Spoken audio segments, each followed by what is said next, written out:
Search and rescue boats churn up the Skykomish River near Monroe looking for a missing toddler. Parents of the little girl have all but given up hope of finding her alive. This is KIRO, News Channel 7 at 5. Good evening, everyone. A grim task for divers on the Skykomish River tonight. They're expanding their search for the body of a toddler who supposedly wandered into the river late Saturday. KIRO's Christina McKenna is live near Monroe with the latest. Christina? Well, the search is now coming up on its 20th hour, and we should say that as of yesterday, this is no longer a rescue mission, but a recovery effort. Still, for the crews working out here, many of them parents themselves, this is a mission that they are very committed to.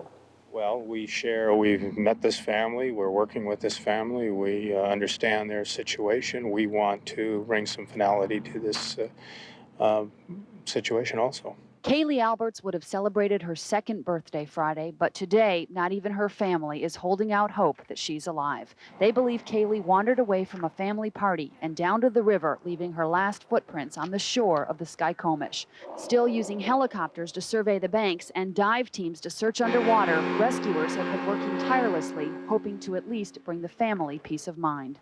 You know, a lot of these guys have families and this sort of thing too, and you know, they know how it goes. Kaylee's mother and father, who were visiting with their daughter from Surrey, British Columbia, say they're determined to go home with their little girl. Everything she did with joy, and she was a happy kid, and we just love her so much. And we just want them to find her so that we could just say a final goodbye to her. Now, up to this point, crews have been focusing on a half-mile stretch of the Skykomish. We understand tonight they may expand that by as much as a mile. The waters are treacherous, and they feel a small person like Kaylee Alberts may have drifted some ways down the river. All right, Christina McKenna, let us know when they have more from your area near Monroe. Thanks, Christina. Residents of South Florida are busy today, boarding up windows, stocking up on groceries, keeping a close eye on the weather.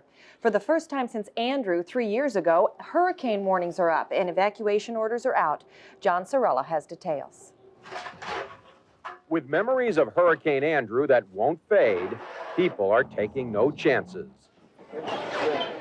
Millions of South Florida residents began Monday morning making preparations for what appears to be a sure encounter with a hurricane.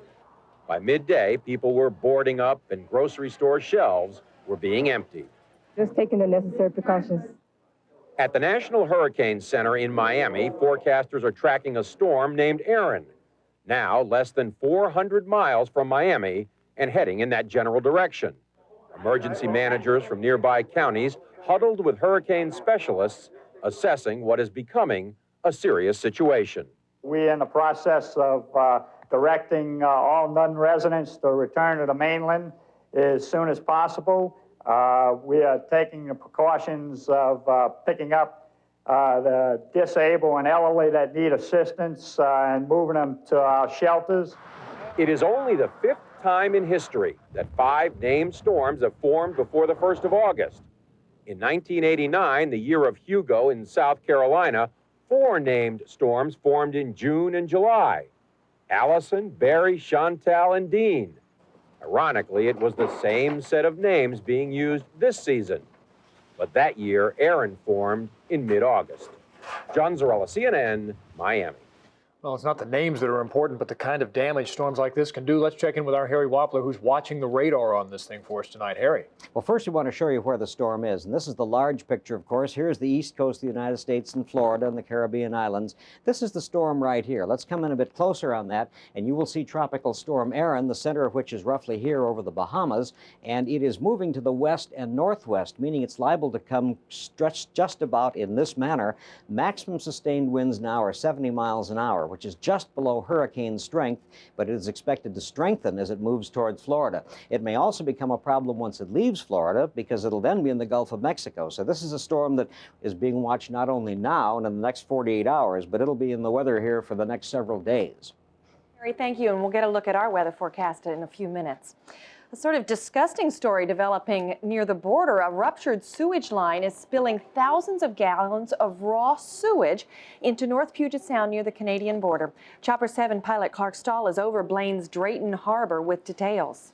Well, Susan, we're at 5,000 feet over Drayton Harbor here. We arrived just a couple of minutes ago. They were expecting divers to arrive here sometime this afternoon, and we did, in fact, see some bubbles coming from the water down there. Sometime late Saturday night or early Sunday, apparently a break occurred in the main sewage line that runs out to Semiahmoo, which is the bottom part of your picture there, from the Blaine Harbor. They were unsure exactly where that break had occurred, so they needed divers to get down there and find out. An estimated 200,000 gallons or so of raw sewage has consequently spilled into the bay here. That has caused officials to warn people not to eat any shellfish, crabs, or in fact not to swim in this harbor until they get this figured out. So divers are still in the water as we speak, and hopefully they'll get this situation taken care of in the not too distant future. Susan, Steve? And that is an area, Clark, that people do swim and boat. Oh, extremely popular. I mean, it couldn't happen at a worse time of year for public relations. It's a big resort down there, and they're very busy doing their entertaining that they normally do in the summertime. So it'll have to be without crabbing and swimming, at least for now. Okay, Clark Stahl reporting from Chapter 7. You're welcome. Talk a little business now. Everybody, it seems, is talking about this deal, even Mickey Mouse.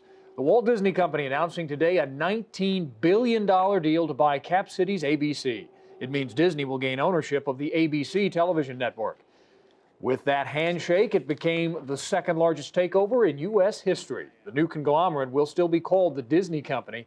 Disney Chairman Michael Eisner, adding a little drama to the deal, says today's agreement means good things for the companies and the world.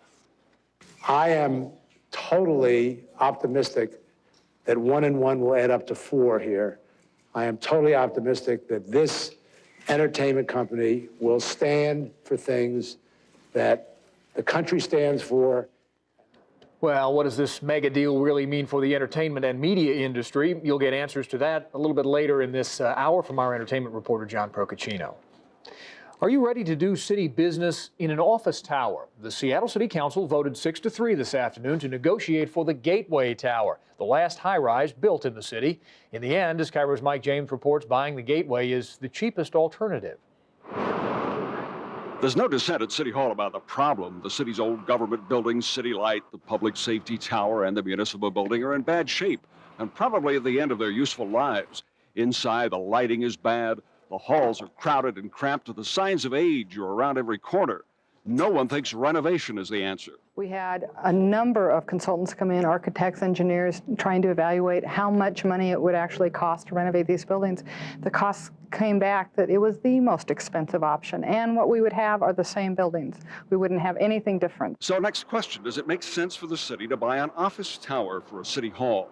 It's a bargain. The original owners of the Gateway, now the Key Tower, spent $200 million to build it. The city will likely get it for something like $125 million. Why not? You might well ask, a lot of people do, why buy an office building? Why not simply tear down these existing public buildings and build a brand new government campus? A lot of city council members would like to do that, but bottom line, the numbers just don't add up. The 30-year cost of renovating the buildings is $455 million. Building a new campus comes in at $381 million. Buying and operating the Key Tower at $334 million. And that's probably a conservative estimate of the potential savings. That's really the bottom line for me. A first-rate building for a bargain price, one that is available to the city of Seattle in this particular window of history and will not be available 5 years from now and would not have been available, even close to available 5 years before. It's available at a price well below the price it took to build it in the first place. Well, that's the argument that won 6 votes this afternoon. 3 council members did protest that an office tower is not suitable or that it shouldn't happen without a public vote. But most said it's time to act now, and the Key Tower is too big a bargain to pass up. Today's vote by the City Council won't turn this Gateway Key Tower into a new City Hall overnight. It only means that negotiations to make the deal can get serious now. If the purchase is made, the city will honor all of the existing leases, and so probably will not really occupy this building until about the year 2001. Mike James, KIRO News, Seattle. Mike says negotiators for the city hope to make a final deal on the Key Tower by the end of September. Getting from here to there on Mark Air is a bit easier today. All flights are flying on schedule. That's after problems yesterday stranded hundreds of passengers. Federal safety officials canceled a dozen flights when Mark Air couldn't come up with the proper paperwork to show minor repairs had been made on 2 planes. Mark Air says passengers were never in any danger.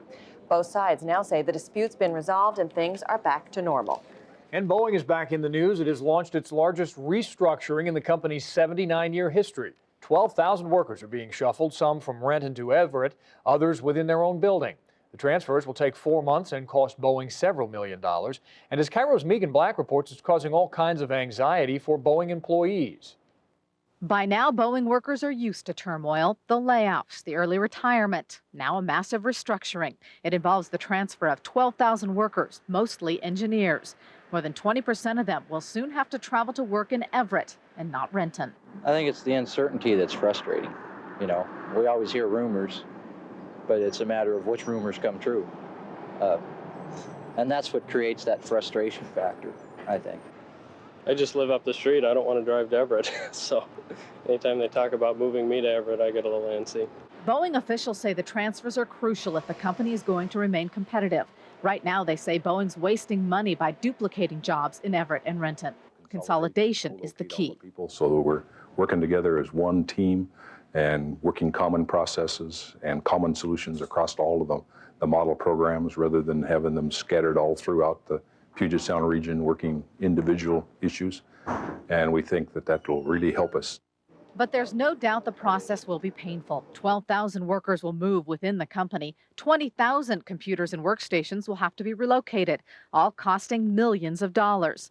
And even for Boeing workers who move around often, about once a year, it's still tough. I think philosophically, you know, we want to present ourselves as a single company, and that's been one of the complaints in our engineering staff, but I don't want to go to Everett. Boeing officials have already contacted Metro, Vanpool, and other commuter services to help those workers who will be forced to commute. Also to help them see this as a more positive reflection on the Boeing company. Those workers will find out who they are in about 2 weeks. The move itself will happen beginning in September. Megan Black, KIRO News, Renton. Published reports today say that McDonnell Douglas may offer the Air Force a huge discount on its C-17 military transport plane in an effort to outbid rival Boeing. McDonnell Douglas will reportedly lower its price for the C-17 to $190 million. That's about a 40% discount. Boeing's been going after the Air Force contract with an upgraded version of the 747, list price about $140 million apiece. That makes the 747 a lot cheaper than the C-17, but the C-17 is more suited to carrying supplies to the battlefield. The Pentagon's expected to make its decision on the 80 plane order sometime in November. New developments today in the Justice Department's antitrust investigation into Microsoft. Officials are already looking into part of the Windows 95 program that will let users tap into Microsoft's upcoming online service. Now, investigators are reportedly concerned another part of the Windows 95 program, part that will allow users access to the World Wide Web. There is concern that the software could hurt other companies providing internet access. Still ahead, new information about sudden infant death syndrome. Health specialist Mickey Flowers shows us important new guidelines for parents coming up next. This portion of KIRO News is brought to you by the Bon Marché, where the home sale is now in progress. Now, during the home sale at the Bon Marché, save on a woven jacquard comforter set in queen or king size and on fine and casual china. Find a great low price on a Toastmaster 1 1/4 pound bread maker and this Magnavox 27-inch TV with picture-in-picture. Or choose an Alex Vale sofa and love seat and get a bonus chair. Find more savings like these during the home sale, now at the Bon Marché. Okay, golfers, once again, it's the 1995 GTE Northwest Classic, September 8th, 9th, and 10th at the Inglewood Country Club in Kenmore. Right now, for a limited time only, you can get 2 season clubhouse badges for the price of 1, just by calling 488-7889. That's right, 2 for 1, for a limited time only. Call 488-7889 for this special offer to watch the pros at the GTE Northwest Classic. Not since the dawn of mankind have we seen such an amazing eyewear event. America's best contacts and eyeglasses presents the grand opening! Ladies and gentlemen, $39.99 gets you daily wear soft contacts or 2 pair of great eyeglasses, including the eye exam. Visionary. Spectacular! America's best contacts and eyeglasses. $39.99 gets you contacts or 2 pair of great eyeglasses, including the eye exam.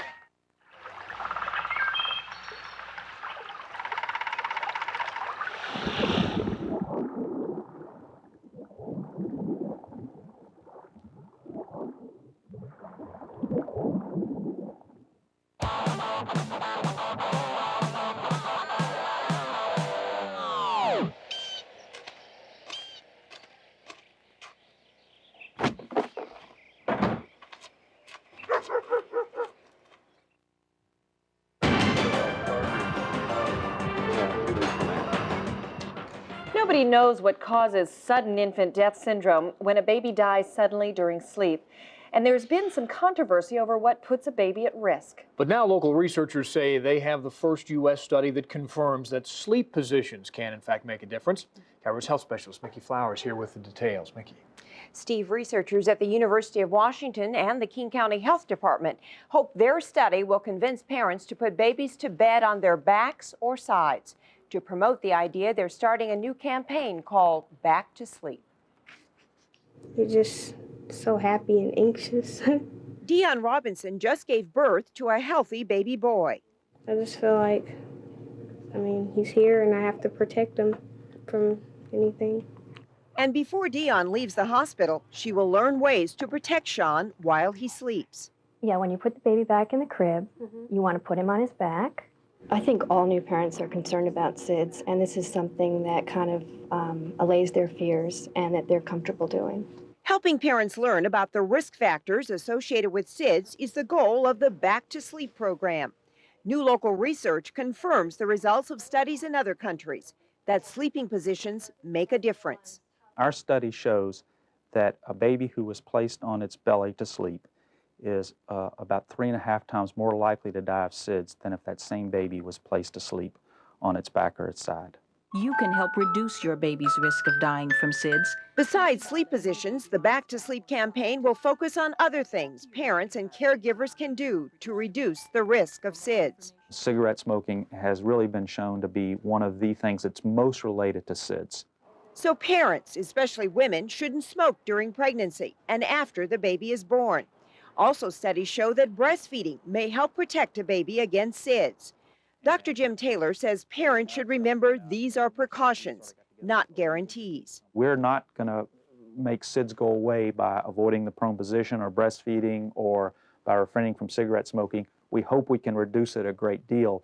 And that's what mothers like Dion hope for, too. The risk of SIDS is very small in this state. There are less than 2 deaths for every 1,000 live births.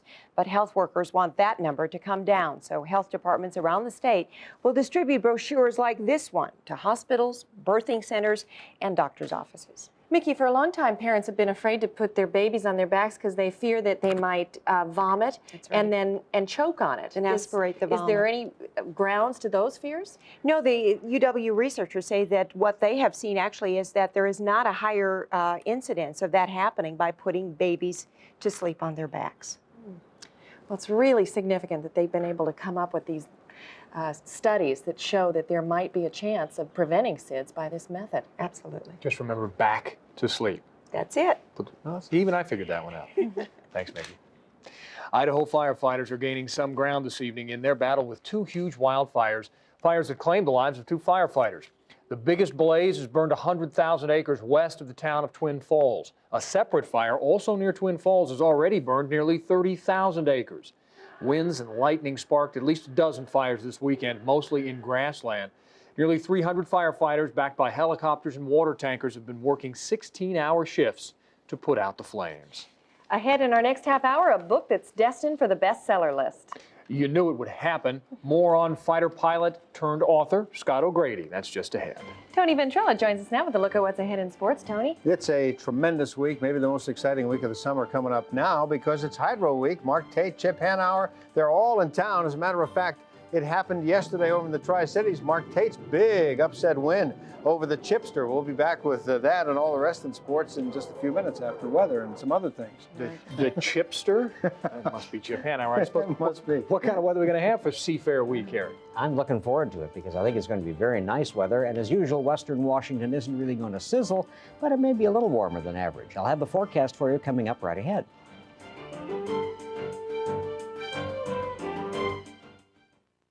This portion of KIRO News is brought to you by Fred Meyer.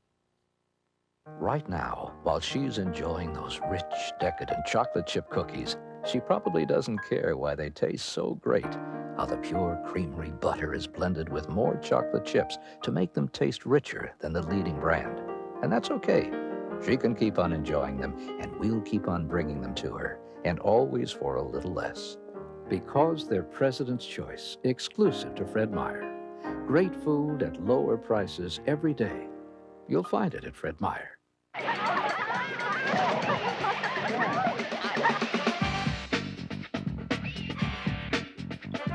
No matter what kids are up to, one thing they're always into is Sunny Delight. Well, now there's new Sunny Delight Light. It's low in calories, with the same vitamins as regular Sunny Delight, and a great citrus taste. And that's something any kid will flip over. New Sunny Delight Light, the good stuff kids go for. Ain't no little rainstorm gonna stop me from getting a Black Angus. This month, you and a friend can save $10. You get 2 half-pound prime rib dinners. Share their wagon wheel appetizer sampler. Then split a big old mountain chocolate fudge cake. The whole shooting match for 2, just 26 smackers. That's $10 off the regular price. And if you got a Visa card, bring it. There I was, making the most of my youth before it's gone.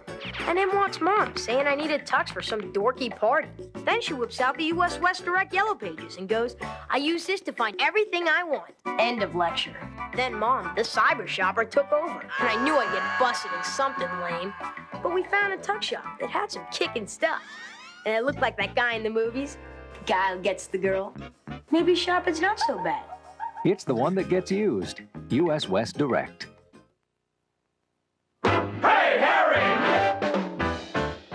Hey, Harry, I'm from Boca Raton, Florida, and I want to know if it's always this nice here. Well, the answer to that, of course, is yes. Boca Raton, Florida, in South Florida, near Miami, is a very nice place, too. But they're going to be in the path of that possible tropical storm that's coming on shore there called Aaron that we showed you earlier. Anyway, Mount Rainier standing out. Beautiful day. A little bit of pollution smudge on the horizon, but hey, I've just come back from the east, from New York and Chicago, where they had all that heat, and their pollution levels had really gone up in that. Let me show you our temperatures around the area currently, and it's really beautiful. We have some in the 60s, a few in the 70s, and even a few here between Everett, Seattle, Tacoma, and Olympia that are now in the low 80s. So quite a variety of temperatures, but generally sunny everywhere. 68 at Stampede Pass is the reading there. That's up at 3,900 feet in the Cascades. Here at Cairo, it's a warm afternoon, 77 and sunny here at 5 o'clock. Humidity, I like that. That's nice low humidity, so you don't mind the temperature as much. The wind is north-northeast, a bit brisk, and the pressure falling 2997. The pressure normally falls at this time of day, so that isn't of any concern. It falls because the air is heated up, and that causes it to be at lower pressure. So mostly fair tonight. You'll see some possible low clouds and fog, mainly near the coast, with overnight lows upper 40s to the upper 50s, and the winds coming from the north. And for tomorrow, a beautiful day, mostly sunny and warm, and the humidity is not expected to get higher than we had today, so it's not going to be that hot. But 75 to 85 is certainly more than we're accustomed to, and I think that well, that sounds okay if you know what they're getting in Boca Raton and points east of here, that's for sure.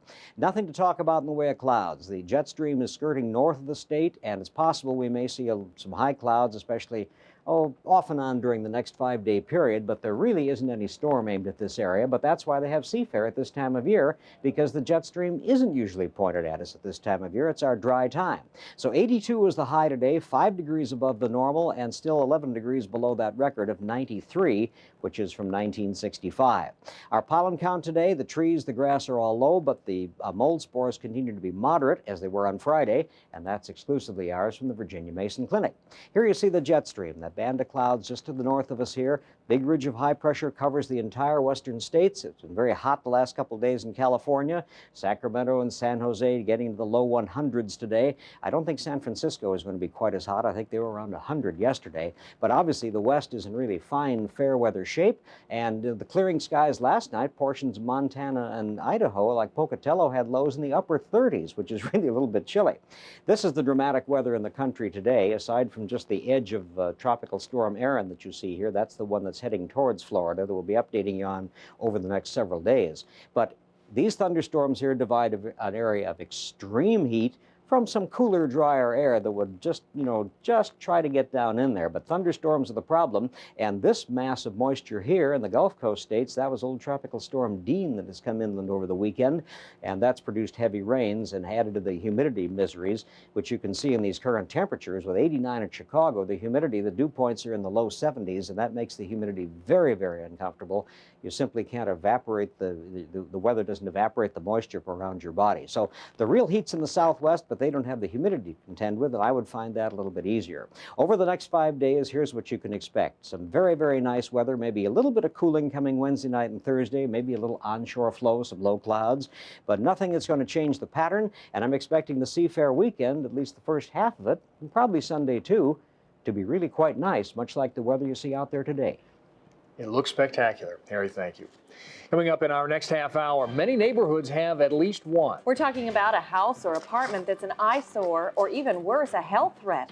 We'll hear how budget cuts may hinder neighborhood cleanups. We'll also hear how prosecutors say they can prove O.J. Simpson owned the infamous bloody gloves. And we'll hear what viewers can expect from the Disney takeover of ABC. Entertainment specialist John Procaccino joins us with that ahead. This portion of KIRO News is brought to you by Texaco Haviland Formula 3 Motor Oil. There's a fine line of motor oil separating your car's engine parts that's as little as 1/1000th of an inch. But friction and heat can make motor oil become volatile and vaporize, weakening its ability to protect expensive parts. Texaco Haviland Formula 3 is formulated to control volatility, fight vaporization, and provide complete engine protection, no matter what you drive.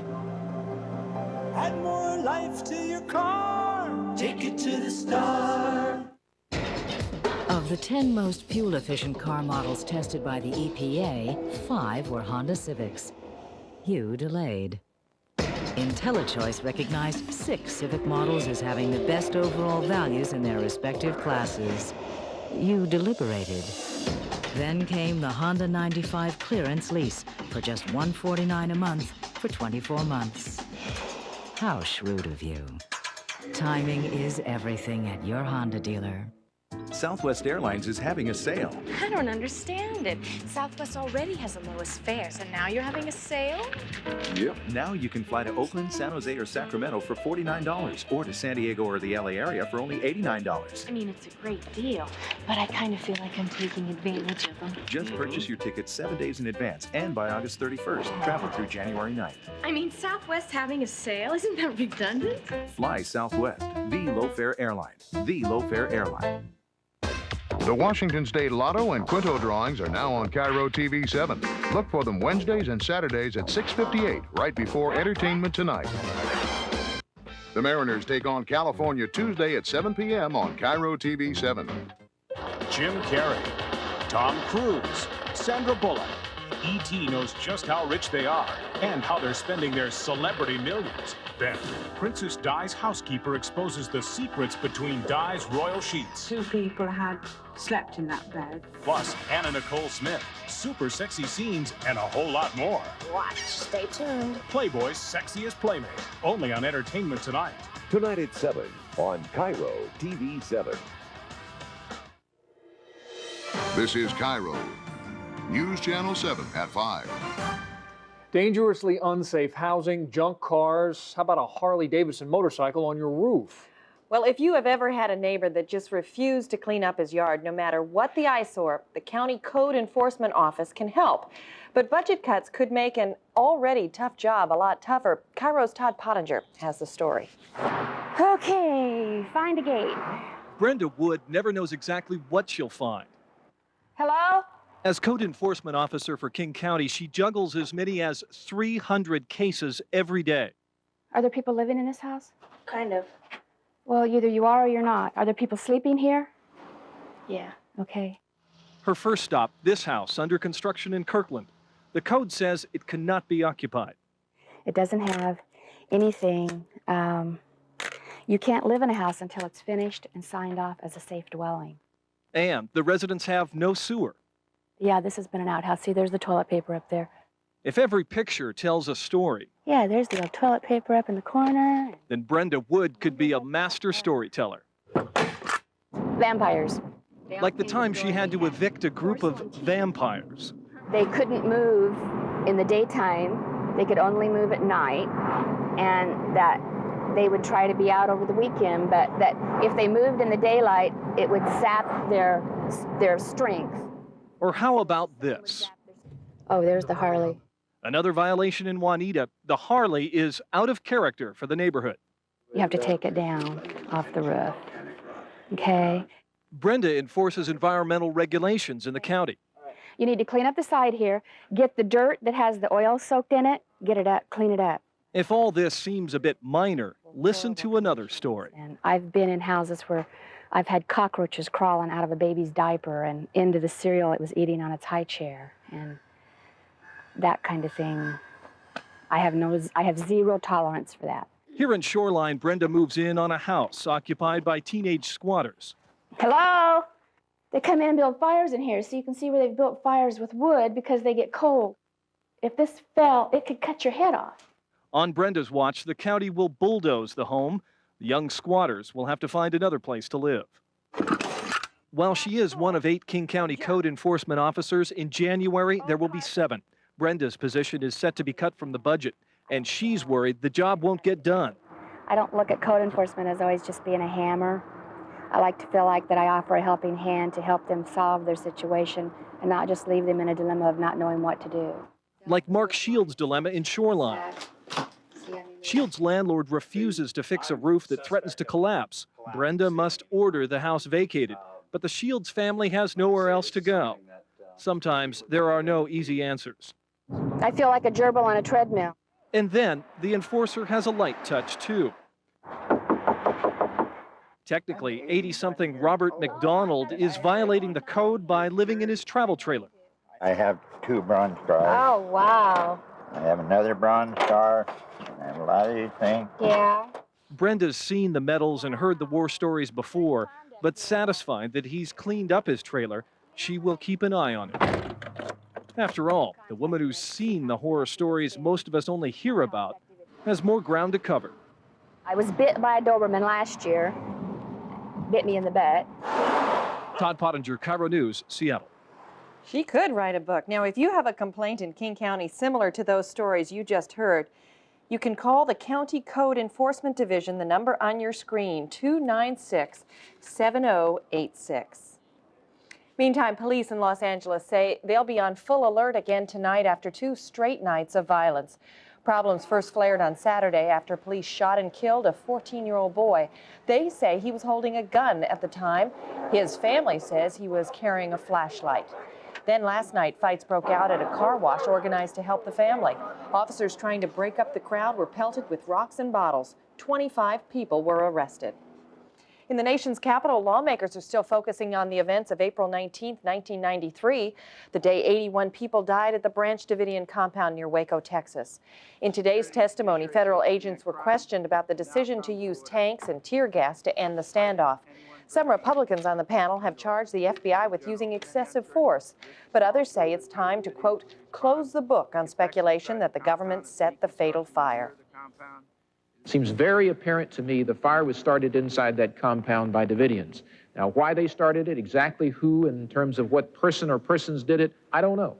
And I don't think any of us will ever know. New Hampshire Congressman Bill Zeliff, who's a co-chairman of the hearings, claims that President Clinton is trying to distance himself from the decision-making process at Waco. The White House calls his comments irresponsible. Tomorrow, Attorney General Janet Reno will testify about her approval of the final action at the compound. It's scheduled to be the last day of the hearings. Lots of talk about welfare today and how to reform the system so that it helps those who need it without hurting those who don't. On one side of the argument, President Clinton. On the other side, his chief Republican rival, Senator Bob Dole. Dole wants to scrap the current system and give states more authority over benefits. Clinton says final authority should stay with the federal government, with some tinkering along the way. Right now, when a state reduces someone's welfare check for failing to hold up their end of the bargain, the person's food stamp benefit goes up. So it turns out not to be much of a sanction. We're going to change that. There can be no escaping the conclusion that the current system has failed. It's failed. It doesn't work. And it will keep failing until we change it. And change does not mean just tinkering at the edges. And to quote someone we've all heard about, Ross Perot, it means opening up the hood and totally overhauling the engine. Both the president and the Republican presidential hopeful spoke to the National Governors Association today in Burlington, Vermont. The Senate Ethics Committee has voted no public hearings for Senator Bob Packwood. But the public will get to read parts of his private diary. The 6-member committee deadlocked today, voting straight along party lines. 3 Democrats voting in favor of the hearings, 3 Republicans voting against. The Oregon Republican faces a variety of charges, including sexual misconduct and influence peddling. Despite the deadlock, the committee does intend to release publicly all affidavits, witness statements, and relevant excerpts from Packwood's diary. You'll recall he fought to withhold them from the committee. This does not mean, though, an end to the issue. Democratic Senator Barbara Boxer has been a vocal supporter of the public hearing. She says she'll try to force a full Senate vote on the issue. Overseas, Croatian forces continue to attack areas in Bosnia despite an agreement to withdraw. They're fighting near the UN-designated safe areas of Bihać. Croatia has sent thousands of troops into western Bosnia to help turn around Bosnian Serb gains over the Bosnian Muslims. As a result, Serb forces have suffered some stunning defeats in the last couple of days. Add one more accomplishment to Air Force Captain Scott O'Grady's resume: author. He's writing a book. Doubleday says O'Grady is writing a first-person account of his 6 days in June behind Serb lines in Bosnia, how he ate plants and bugs to survive, and his dramatic rescue by Marines. The book is due out in November. No word on how much money he is getting in the book deal. Some apartment dwellers in Atlanta are protesting an Olympic rent rate hike that goes for more than the gold. Residents claim that some landlords are telling them to either leave their apartments for Olympic visitors next summer or pay nearly $2,600 per month more in rent. See how that one plays out. All right, who was the best baseball player in the American League last week? Tony Ventrella knows, and he's going to tell us when we come back. And a little bit later, a birthday at the Woodland Park Zoo.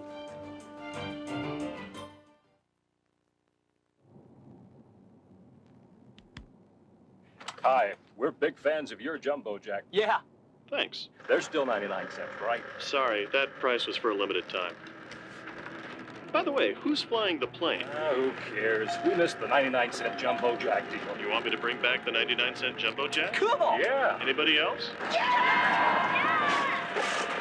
Okay then, back by popular demand, the 99-cent Jumbo Jack. Friends, thank you. With your help, for the 4th straight year, Poulsbo RV is the world's #1 Winnebago dealer. How do we do it?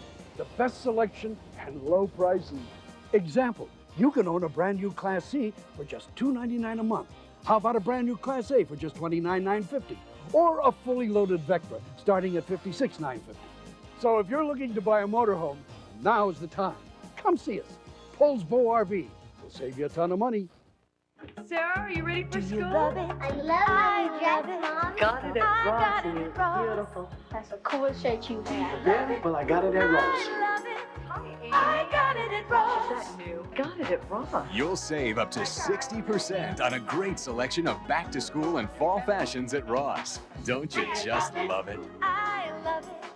I like your shirt. Thanks. My dad got it at Ross for me. Ross, unbeatable savings on the best brands every day. Exclusive, the hero fireman caught moonlighting with a porn star.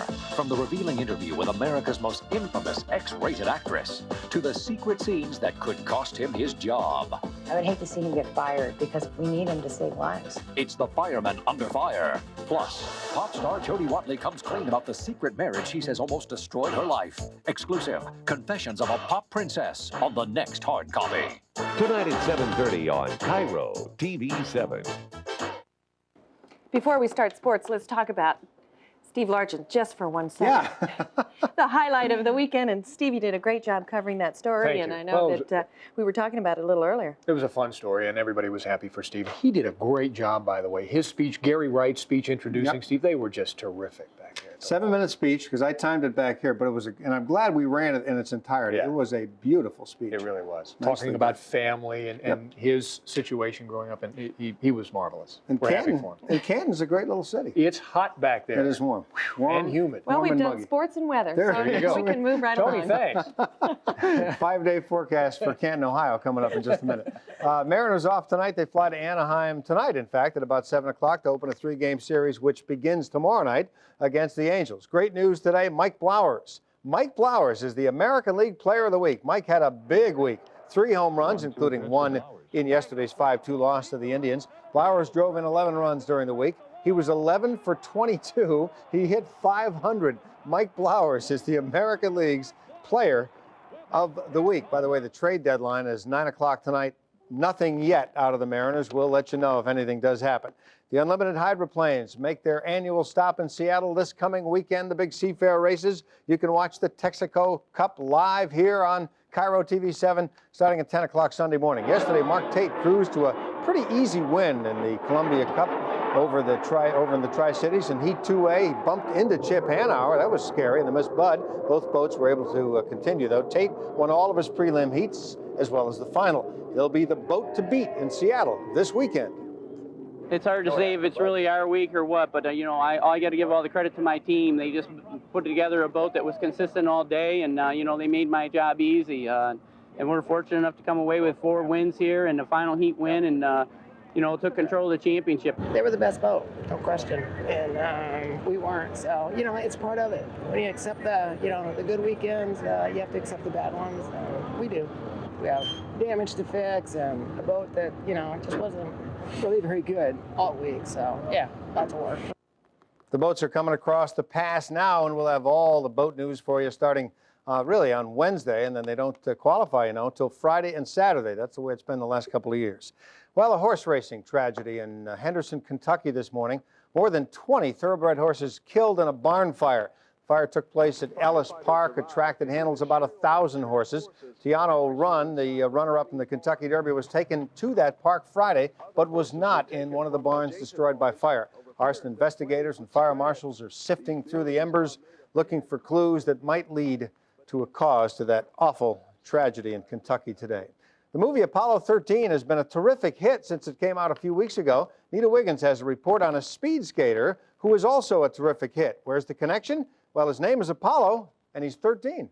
13-year-old Apollo Ono spells his name with one less L, but the blast in his blades can be compared to rocket boosters.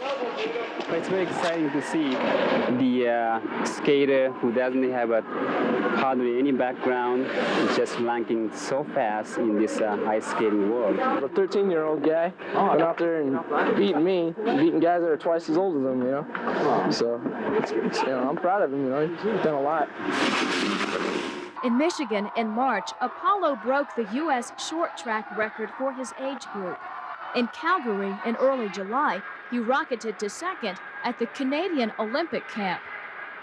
You just give it all you got, and you just have no more left. So you have to get the extra burst. It comes out of nowhere.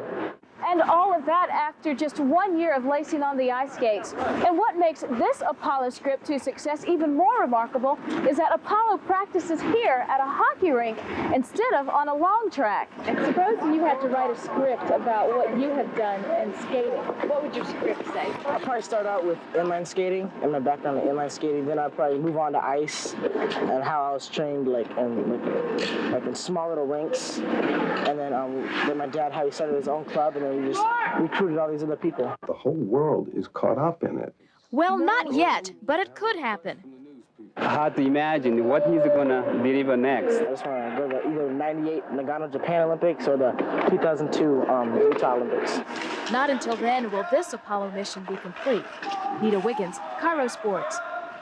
Junior Olympics just wrapped up in San Jose, California Sunday, and we had lots of winners down there. Track and field, the South Central Athletic Association track team from Seattle captured lots of medals, including a gold in the 4x100 relay. 2 of the young women in that race, LaTanya Witherspoon and Ambre Delgado, flew in with the rest of the team today. Virginia Powell and Sharonda Duncan make up the rest of that gold medal quartet.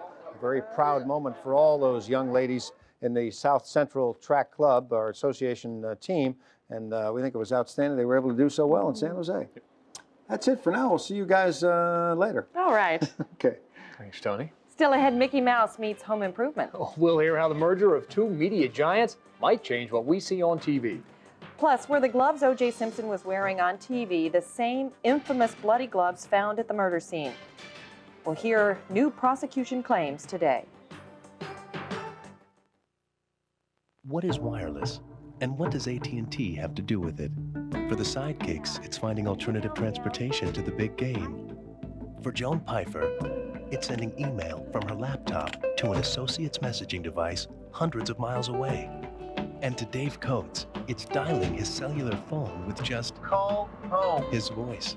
Introducing AT&T Wireless Services, technology that sets you free. Call 1-800-IMAGINE. You may have made a difference in someone's life. We can't tell you their name or anything about them. We can tell you that by using or being a designated driver like 80 million other Americans, you've made a very real contribution.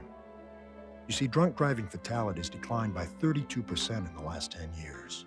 We salute America's designated drivers, and we urge everyone to join you. By doing what's right, you're making things better. A message from Budweiser. Men, is gray hair sneaking up on you, right under your nose, making you look too old? Whoa, it is sneaking up on me. Up here, too. You need Just for Men Color Gel, made for the hard-to-color gray of mustaches and sideburns. Simply brush in this no-drip gel, and in 5 minutes, rinse. Gray's gone. Your mustache and sideburns blend perfectly with your natural hair color. That gray won't sneak up on me again. Just for Men Color Gel, the sure thing for a natural look. I have very little news. This new Best Foods low-fat mayonnaise dressing has very little fat. Only 1 gram. But there's big news about taste. You won't believe that 1 gram of fat can taste so enormously rich, so colossally creamy, so hugely delicious. New Best Foods low-fat. Very little fat, very, whoa, big taste. Bring out the best foods and bring out the best. The Prudential Real Estate Home Tour is on the air. Tune in every Sunday morning at 9:30 right here on KIRO TV, brought to you by KeyBank of Washington. Hands and feet were the focus of the O.J. Simpson trial today.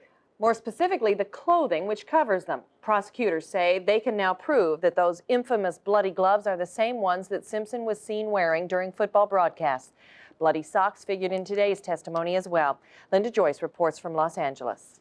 Outside the jury's presence, prosecutor Marsha Clark told the judge that the leather gloves O.J. Simpson can be seen wearing at an earlier football game are the same gloves used in the double murder of Nicole Simpson and Ronald Goldman. Several pictures have surfaced since the case began. Can you establish the foundation that those gloves are the same gloves? Yes, I can. Clark wanted to introduce the photos as evidence while cross-examining blood spatter expert Herbert McDonald. Defense attorney Peter Neufeld told the judge that he would not allow McDonald to testify about a glove-drying experiment if that were the case. Los Angeles television news reporter Tracy Savage told the court she will not reveal her sources regarding information she received about the O.J. Simpson case. Did your sources include any officers or agents of the Los Angeles Police Department? I respectfully decline to answer that question. I must assert the Shield Law. Last September, Savage reported in a story for KNBC TV that a pair of socks found in Simpson's bedroom contained blood consistent with Nicole Simpson's blood, and there were DNA test results to confirm that. However, at the time the report aired, no DNA test results on the socks had been completed. The defense maintains whoever leaked the information to Savage knew what the DNA test would reveal, and that, they say, is evidence of a frame-up. Putting direct evidence that the source of this news report came from the Los Angeles Police Department would not just present a reasonable possibility of materially assisting the defense. It would indeed go to the heart of the defense. Savage's attorney argued that who provided the information to Savage was irrelevant, that the real issue is whether there's evidence of a conspiracy. The identity of the sources of a KNBC News report broadcast in September is certainly not direct evidence of any conspiracy. Judge Lancito must now decide if the California Shield Law protects Savage or if he should hold her in contempt for not divulging her sources. Another reporter, a book author, may also testify about the same source. Joe Bosco says last fall, when Tracy Savage's report aired, he was also offered the same information. Linda Joyce, CNN, Los Angeles. It was the worst tragedy in the history of the Seattle Fire Department. 4 firefighters killed in the line of duty when a floor collapsed beneath them at the Mary Pang warehouse last January. The outpouring of grief was overwhelming. So was your generosity. You donated nearly $180,000 to our KIRO Relief Fund to help the families of the fallen firefighters. And today, KIRO Vice Presidents Glenn Wright and Joe Abel presented the money to the Firefighters Union President John Gillis. Certainly on behalf of the families who are directly the beneficiaries of this money, our heart goes out to the efforts that KIRO put forth, and of course, all the citizens of the greater state of Washington. The money will be split equally among the families of Randy Terlicker, Walter Kilgore, James Brown, and Gregory Shoemaker. And once again, thank you for your generosity. This is the week a lot of Seattle area residents love the most. It's Seafair Week. Pirates, parades, floats, boats, you name it, all under the Seafair banner, and Channel 7 is your Seafair station. Absolutely right. KIRO's Deborah Horn kicks off now our week-long Seafair celebration in the University District. Debbie. That's right, Steve. It is beginning to look a lot like a parade here in the University District, and that is because about to begin is the 46th annual University District Junior Grand Seafair Parade. And of course, this is one of the biggest children's parades west of the Mississippi. Now, of course, no parade would be complete without a princess, and this parade has two. 6-year-old Victoria and 7-year-old Antonia. They have been provided by the Make-A-Wish Foundation. Now, people began arriving for this parade about an hour ago, because this is a big event here, not only because it's kicking off the Seafair Week, but because it's here in the U District. Now, the parade starts at about 7 o'clock, and it's going to last for about 2 hours. And they are blocking off 9 blocks along University Way. Now, there are 72 groups entered in this parade. There will be floats, bands, and marchers. And if you are a child, or you have a child, and you still want to be on the parade, well, there is plenty of time. All you have to do is at 7 o'clock, be at 52nd and University Way Northeast, and you will get to be one of the marchers coming along University Way until about 9 o'clock tonight. Looks like a lot of fun, Deborah. Enjoy it, and what a beautiful night for a parade. Lovely Beautiful evening. night. Thank you. We've been getting a lot of calls here the last couple of days from viewers like you, wondering when the U.S. Air Force carrier, the USS Kitty Hawk, arrives in Elliott Bay. That Navy carrier, Navy I do believe. carrier, actually, yes. The Kitty Hawk plus a flotilla of other Navy and Coast Guard ships arrive Wednesday at 1 p.m. Be sure now to tune to Channel 7 Friday morning. We will be broadcasting our 7 Live program from the deck of the Kitty Hawk. That's from 7 to 9. And of course, just the start of our exclusive Seafair coverage right here on Channel 7. When you celebrate a birthday, it's usually with a cake with candles on it, right? Well, that's not the case for these Jaguar cubs celebrating their first birthday today at Woodland Park Zoo. They get popsicles.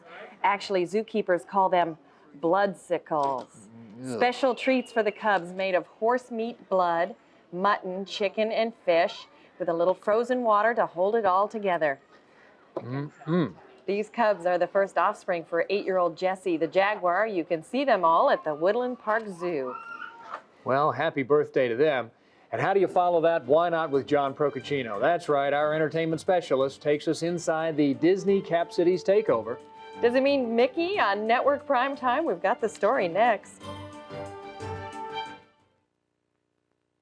This portion of KIRO News is brought to you by your Northwest Ford dealers. Okay, you are here, and you'd like to be there. What's the best way to get from here to there? It's the Ford Explorer. Redesigned for 95 with a larger interior, better gas mileage, and a new engine that can go 100,000 miles without a tune-up. All the features that make Explorer the #1 choice for right here. Get an Explorer today at your local Northwest Ford dealer.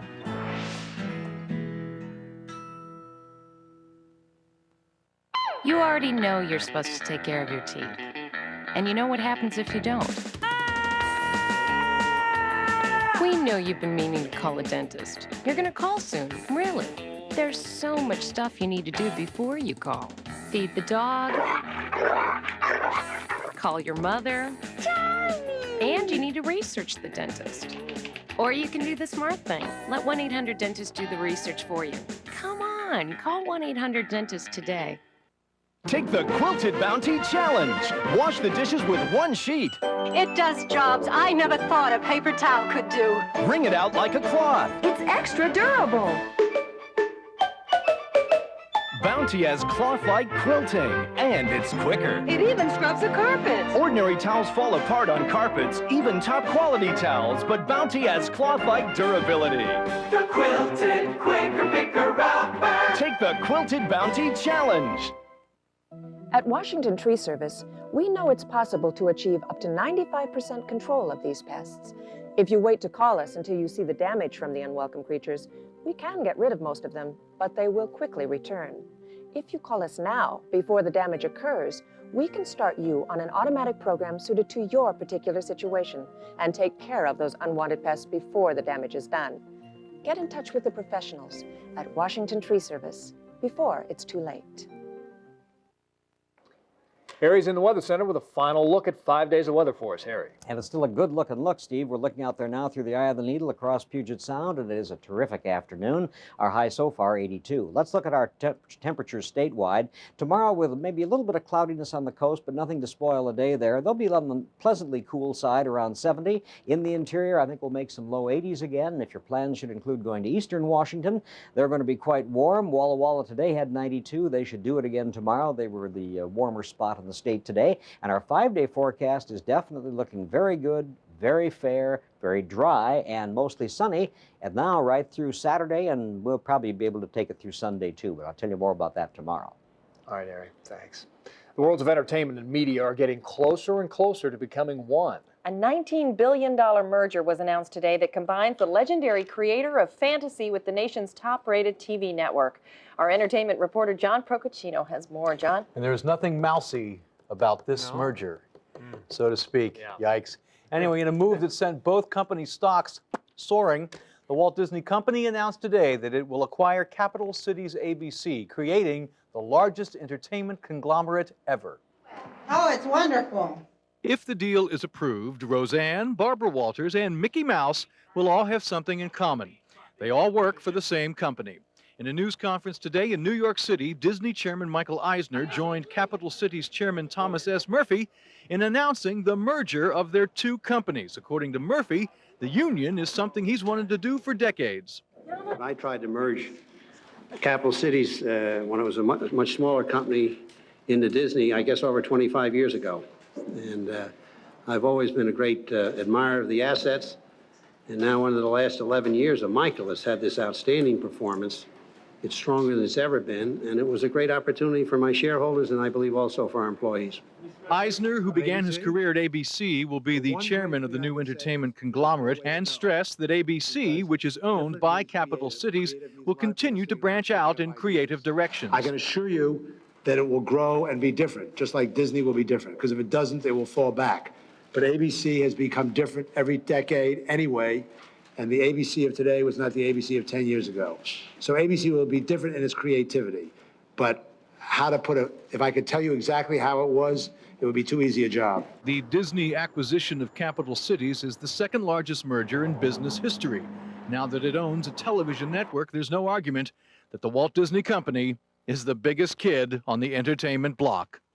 This deal includes theme parks, television stations, production companies, and film studios, and it's already been approved by the boards of both companies and is now subject to the approval of both companies' shareholders. I think most of us found it very refreshing that there weren't any leaks or rumors or weeks on end. These guys can keep a deal secret till they want it announced, baby. It was impressive. Yeah. John, thanks. You bet. That'll do it for KIRO News Channel 7 at 5 o'clock. Thanks for being with us. But the news continues.